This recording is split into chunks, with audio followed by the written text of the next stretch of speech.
The Young and the Restless spoilers.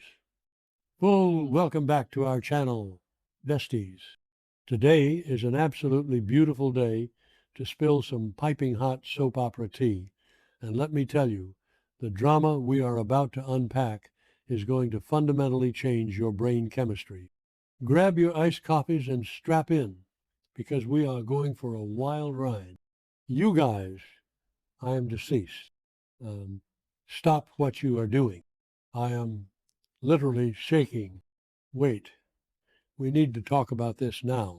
I am filming this while I am literally running errands, walking down the street looking like an absolute maniac, talking to my phone because I just had to jump on here and vent.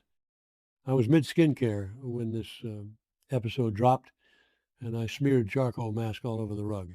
Literally had to yeet my phone across the room because my brain could not process the absolute cinematic mayhem that just unfolded on my screen. Uh, Send help. My soul has actually left my body. Bestie, be for real right now. Did we ever in a million years think we would see the day where the sweetest, most pure soul in Genoa City turned into an absolute MMA fighter? I am physically vibrating. My grip on reality is slipping. This situation is now my entire personality, and I am not okay. Wait, backtrack for a second. I missed a step because my brain is just buffering from the sheer audacity of this plot. Basically, we all know Diane Jenkins Abbott has been missing for weeks, right? She's been locked up in this terrifying barred room by that shady doctor, Lawrence Markham, and honestly, I am 100% convinced he is Martin Laurent in a new face. But don't even get me started on the vibes of that creepy padded cell aesthetic. Oh, hold on. I should have mentioned this earlier, but Patty Williams is the one pulling the strings. Patty genuinely paid off this doctor to hold Diane hostage, and then she had the absolute nerve to show Jack a staged photo of Diane looking completely broken. Why? Just so she could blackmail him into sleeping with her. She literally told Jack they needed to recreate the magic they had on the yacht. Gag. Vomit. I am unwell. It is straight up the most toxic, disgusting thing I have ever heard in my life. So we have Jack and Kyle running around completely clueless, basically being useless, while Patty is out here playing these sick psychological games. But enter Traci Abbott. Did I say that yet? Uh, my brain is mush. Moving on. Traci is the moral compass of the Abbott family.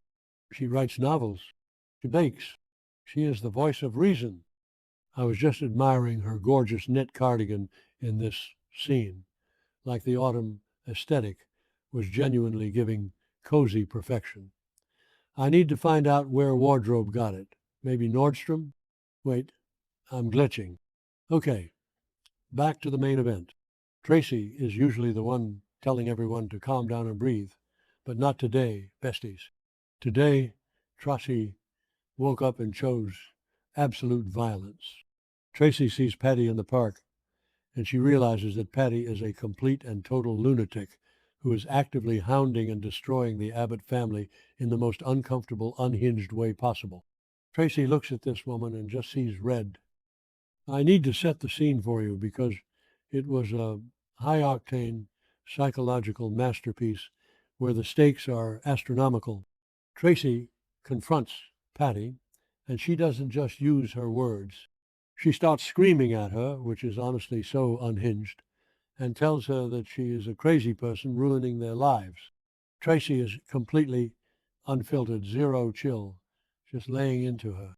She tells Patty to get the hell out of their lives so the Abbott family can finally have some peace. And then, you guys, I cannot even, I am literally hyperventilating right now just thinking about it. Traci Abbott, the saint of Genoa City, winds up and delivers the most iconic, earth-shattering slap to Patty's face. I screamed into my pillow. The sound design on that slap, give them an Emmy right now. It echoed through my living room like a gunshot. The kinetic energy was flawless. But wait, it gets better. She didn't just stop at a slap. Traci straight up balled her hand into a fist and punched Patty. A punch from Traci Abbott. I am literally shaking all over again. The sheer force of it. She clocked her. Patty looked absolutely terrified, stumbling back like she had just been hit by a freight train, and honestly, she deserved every single second of it. They are officially on my do not perceive list. I am so done with Patty's nonsense, but Traci is my new supreme leader. The physical comedy, the drama, the sheer audacity of Traci throwing a right hook, it was everything I never knew I needed. I am genuinely so proud of her. Traci has lost so much in her life. She has watched her brothers tear each other apart for decades. She has been the glue holding this messy, chaotic family together. So to see someone like Patty, who has tormented Jack for years and poisoned Summer Newman back in the day, come back and try to hold Diane hostage just for some sick, twisted sexual blackmail, it broke Traci's last nerve. That punch wasn't just for Diane. That punch was for decades of Abbott family trauma. It was Traci physically rejecting the toxicity that constantly surrounds her family. And the absolute craziest part of all of this, Diane was somehow aware of this energy, or at least the narrative shifted to show Diane's reaction to Traci's fierce protection. Diane, who has historically been at odds with literally everyone in this town, actually thanked Traci. Genuinely, Diane felt protected. Can you imagine the emotional whiplash of Diane Jenkins Abbott looking at Traci Abbott and feeling a deep sense of gratitude and safety? Is giving major character development, and I am totally living for it. Traci basically stood in front of Diane's metaphorical and literal prison and told Patty to back the F off. It was a 10/10 cinematic drama moment, and my brain is still visibly buffering from the sheer weight of it all. Who would have thought that Traci and Diane, bonding over mutual hatred of Patty Williams, would be the plot twist of 2026?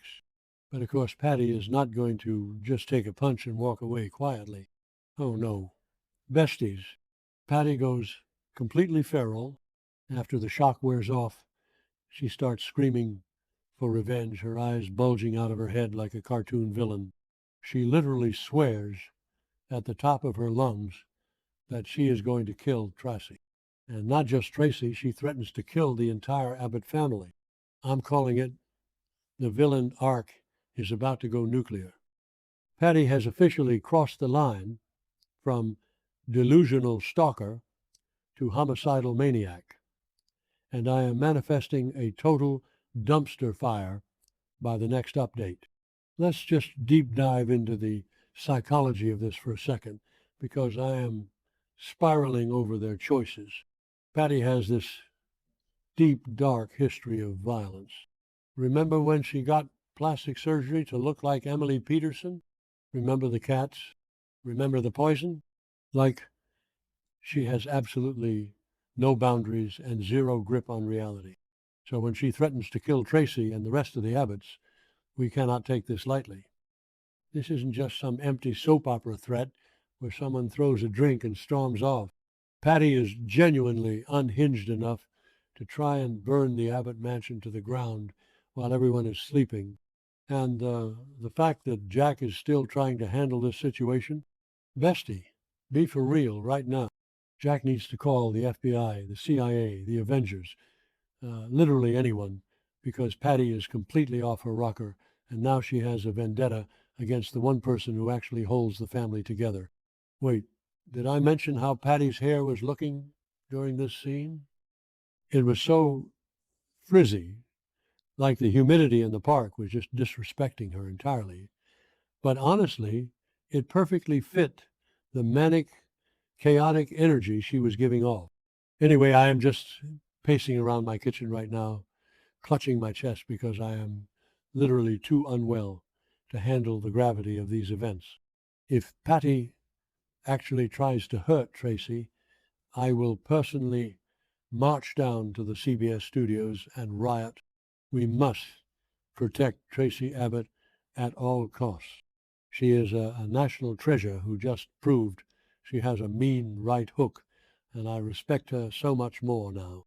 I need to go rewatch that punch like 50 times in slow motion to fully absorb the cinematic brilliance of it all. The way Traci's cardigan swooshed when she swung, iconic. The way Patty shrieked, music to my ears. Let me know down in the comments if your soul also left your body during this scene, because I cannot be alone in this emotional train wreck.